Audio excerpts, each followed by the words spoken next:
आपका स्वागत है हमारे चैनल पर। कंगना रनावत के खिलाफ जिस तरीके से महाराष्ट्र सरकार कार्रवाई कर रही है और कई सारे केस महाराष्ट्र सरकार और बाकी जो बॉलीवुड के लोग हैं उनके तरफ से कंगना रनावत पर किया जा चुका है, लेकिन नया केस आया है जावेद अख्तर का। जावेद अख्तर ने कंगना रनावत पर मानहानि का मुकदमा दर्ज किया है। 8 महीने के रंगोली जो कंगना रनावत की बहन है और उनकी मैनेजर हैं, उनके ट्वीट पर जावेद अख्तर ने कंगना रनावत पर मानहानि का केस किया है। लेकिन पूरा मामला क्या है इसके बारे में हम बताएंगे और आखिर क्यों इस तरीके से बॉलीवुड जो ड्रग्स माफिया, मूवी माफिया है और उसके साथ महाराष्ट्र सरकार लगातार कंगना रनावत को परेशान करने के लिए इस तरीके से केस या कानूनी प्रक्रिया से कंगना रनावत को गुजरना पड़ रहा है। सबसे पहले हम बात करेंगे कंगना रनावत को लेकर, जिन्होंने बयान दिया था, बॉलीवुड की सच्चाई जनता के सामने रखी थी। कंगना रनावत का ऑफिस तोड़ दिया गया, लेकिन बॉलीवुड के जो बड़े बड़े फेमिनिस्ट और बाकी जो लोग वहां पर बैठे हुए हैं, जो सेकुलरिज्म की बात करते हैं, जो अभिव्यक्ति की आज़ादी की बात करते हैं, बड़ी बड़ी बातें करते हैं, लेकिन असली चेहरा उनका क्या है वहीं पर सामने आ जाता है जब वो दोहरी मानसिकता दिखाते हैं, सिलेक्टिव चीज़ों पर ही सामने निकल कर आते हैं। कंगना रनावत को लेकर भी किसी ने सपोर्ट नहीं किया था, बल्कि कंगना रनावत के खिलाफ हमलावर रही है बॉलीवुड। कई लोगों ने, चाहे वो करण जौहर हों या फिर जो वहाँ पर लोग बैठे हुए हैं, जो कंगना रनावत जिसे गिरोह बोलती है, बॉलीवुड गिरोह, वो लोग कंगना रनावत के खिलाफ समय समय पर बयान देते आ रहे हैं। पूजा भट्ट, महेश भट्ट ने भी कई बार कंगना रनावत पर टिप्पणी की है, लेकिन कंगना रनावत ने सच्चाई बॉलीवुड की जनता के सामने रखी है और जो ड्रग्स मामले में उन्होंने बात कही थी वो आज 100% सही निकली है। एनसीबी छापेमारी कर रही है और सही मायने में वही निकल कर आ रहा है जो कंगना रनावत ने रिपब्लिक भारत पर इंटरव्यू देकर कहा था। महाराष्ट्र सरकार की भी आलोचना कंगना रनावत ने की थी, जिसके बाद उनका ऑफिस तोड़ा गया। ऑफिस तोड़ने के साथ ही विशेष अधिकार हनन प्रस्ताव, कई सारे केस कंगना रनावत पर किए गए हुए हैं। नोटिस पर नोटिस कंगना रनावत को भेजा जा रहा है, लेकिन जावेद अख्तर का ये नया केस बहुत कुछ कहता है। सबसे पहले हम बात करेंगे जावेद अख्तर की। जावेद अख्तर ने ये उद्धव ठाकरे को खुश करने के लिए किया है, क्योंकि अभी अभी हमने देखा कि उर्मिला मातोंडकर को विधान परिषद का टिकट दिया गया है, 4 दिन पहले की खबर है।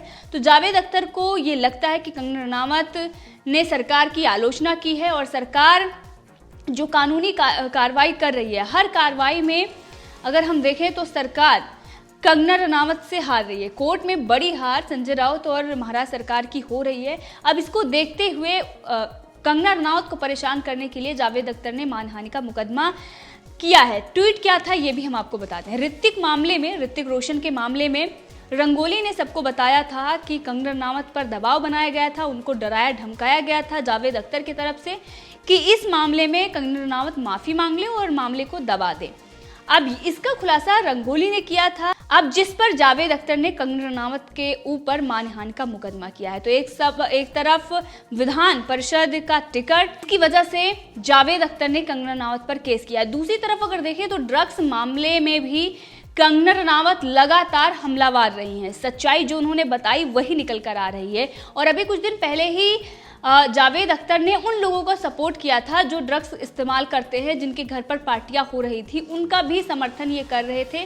इनकी बेटी और बेटा इस पूरे मामले में कहीं ना कहीं हैं, इस बात का अंदेशा है, क्योंकि कई लोग इस पर सवाल पूछ रहे हैं। अब कंगना रनावत ने जब सच्चाई बताई और उसके बाद ताबड़तोड़ छापेमारी हो रही है और ड्रग्स मिल रहे हैं, तो इस बात की मिर्ची जावेद अख्तर को लग रही है और साथ में कहीं ना कहीं डर है जया बच्चन की तरह कि घर की सच्चाई जो है वो बाहर ना आ जाए। इसीलिए कंगना रनावत को परेशान करने के लिए और उन पर प्रेशर बनाने के लिए ये केस किया गया है।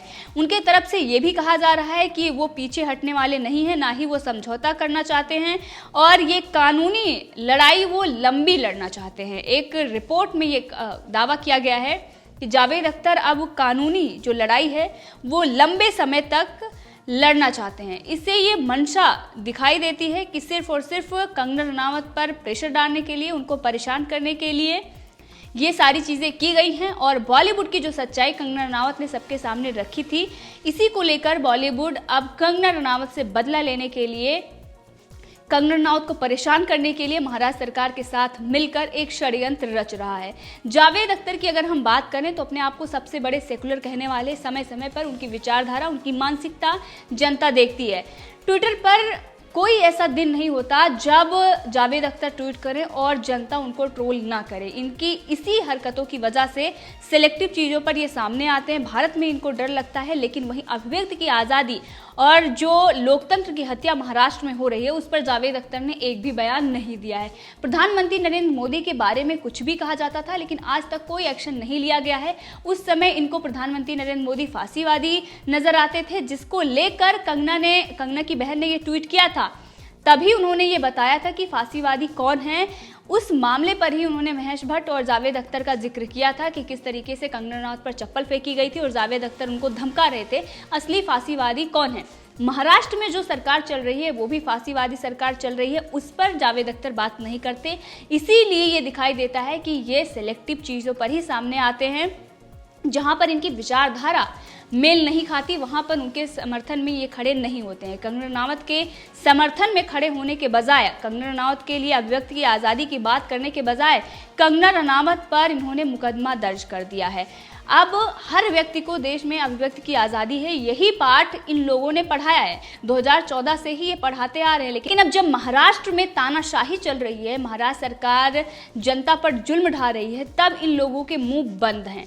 कंगना रनावत पर हमलावर हैं क्योंकि उद्धव ठाकरे को खुश करना चाहते हैं और ऐसे सरकार के समर्थन में हैं। समर्थन से ही कंगना रनावत पर प्रेशर बनाया जा रहा है, क्योंकि अभी मुंबई पुलिस ने कंगना रनावत और उनकी बहन रंगोली चंदेल को पूछताछ के लिए फिर से समन भेजा है। इसके पहले बांद्रा पुलिस ने इस मामले में कंगना रनावत और उनकी बहन को बयान दर्ज कराने के लिए 31 अक्टूबर को पहला नोटिस जारी किया था। तो नोटिस पर नोटिस कंगना रनावत और उनके बहन को दिया जा रहा है, क्योंकि हमारे देश में अभिव्यक्ति की आज़ादी 2014 के बाद से उस पर बात की जा रही थी, उस पर खतरा था। लेकिन अब महाराष्ट्र में अभिव्यक्ति की आज़ादी नहीं है, उस पर बात नहीं की जाती है और उन लोगों को टारगेट किया जाता है जो सरकार की आलोचना कर रहे हैं।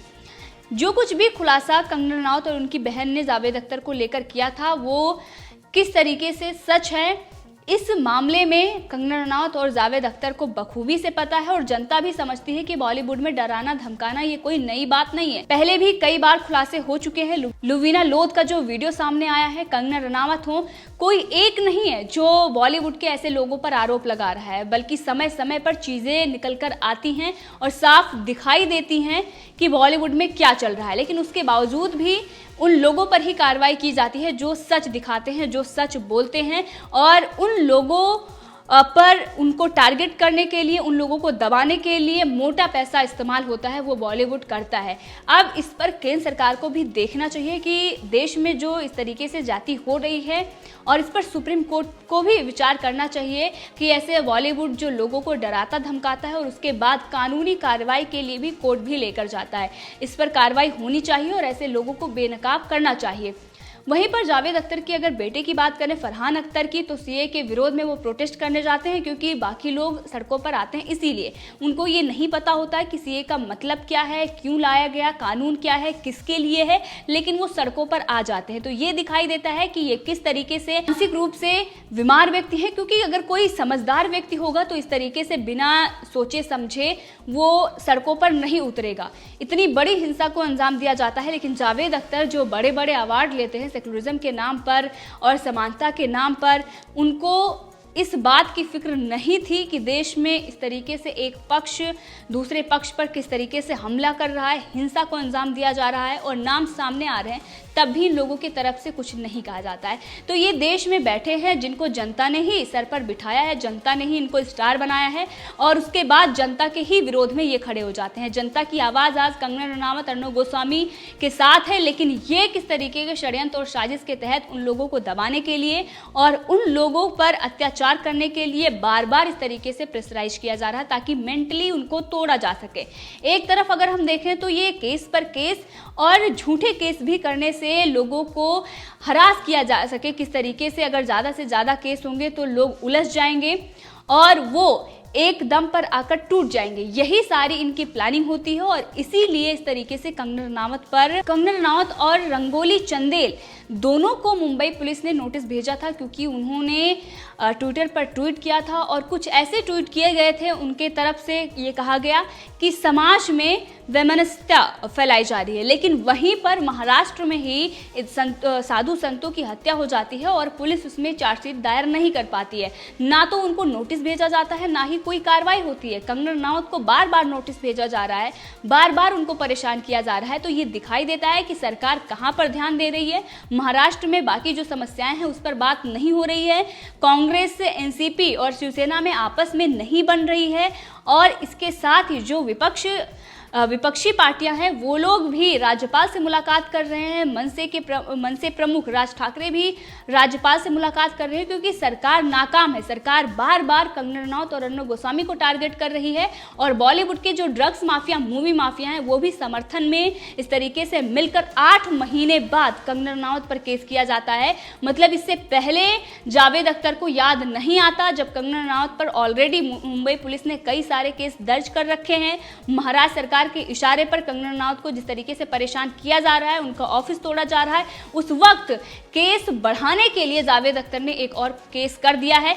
साफ ये दिखाई देता है क्या उनकी मंशा है।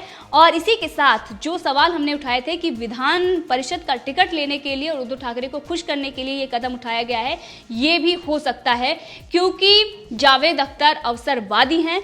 कई बार उन्होंने इस तरीके से बयानबाजी करके एक तरफ वो सेकुलरिज्म के गीत गाते हैं ताकि जनता उनको प्यार मोहब्बत देती रहे और वो आगे बढ़ते जाएं और उनकी दुकान चलती जाए, और दूसरी तरफ अपनी विचारधारा को लेकर जो कट्टरवादी सोच है वो समय समय पर इनकी दिखाई देती है। तो इस पूरे मामले में आप भी अपनी राय दे सकते हैं, कमेंट करके ज़रूर बताएं। अगर आपने अभी तक चैनल को सब्सक्राइब नहीं किया है तो कर लें, ताकि हर अपडेट आप तक पहुँचती रहे। धन्यवाद।